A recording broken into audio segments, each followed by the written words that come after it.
Dans les quartiers sud de Marseille, le Baou de Sormiou jouit d'un site exceptionnel à l'entrée du massif des Calanques, mariant la couleur éclatante du calcaire à celle des pins parasols. Il est actuellement le point le plus au sud de l'urbanisation marseillaise, à l'extrémité d'un quartier en grand développement comme Bonneveine et Mazars.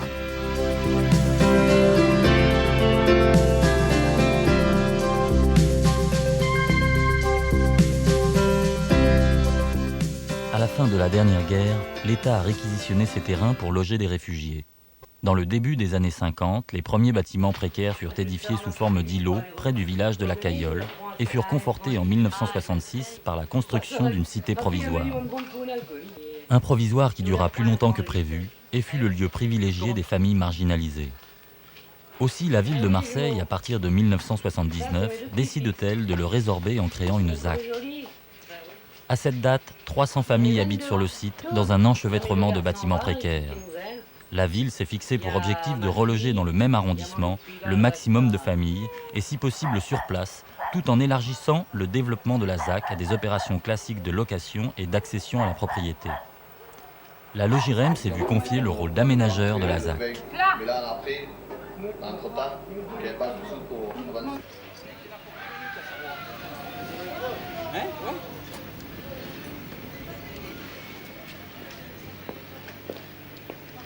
À partir de 1981, les opérations de relogement commencent, soit dans des immeubles existants appartenant aux différents organismes sociaux, soit par la réalisation d'habitats adaptés, essentiellement en logement individuel ou semi-individuel.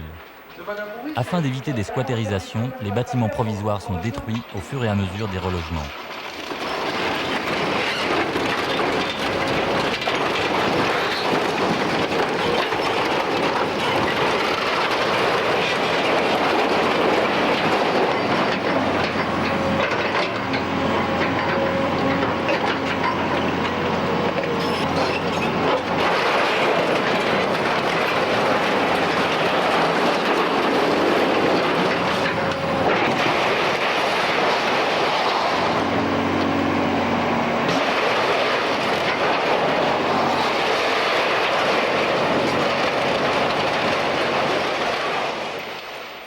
En 1987-88, il ne reste plus qu'une trentaine de familles dont l'intégration paraissait la plus difficile.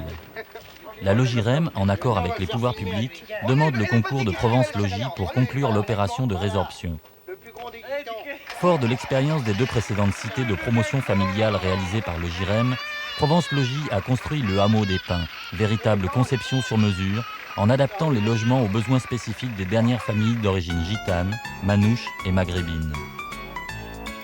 Notre préoccupation a été de réussir la transition entre un habitat quasiment insalubre et des logements de grande qualité. Il nous a semblé préférable à cet effet de dissocier le rôle de bailleur, qui fixe les règles, de celui d'accompagnateur, qui aide à les faire respecter. Dans ce cadre, une mission a été confiée au Pacte Harim.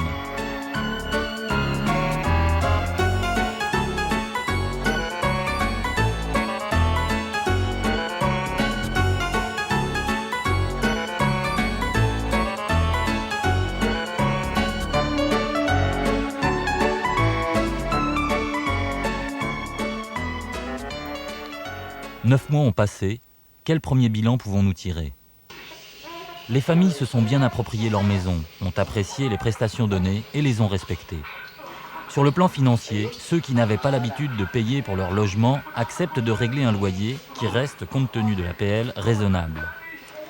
Il est bien clair qu'être exigeant avec ses locataires, c'est d'abord pour un bailleur être attentif à la qualité du service rendu.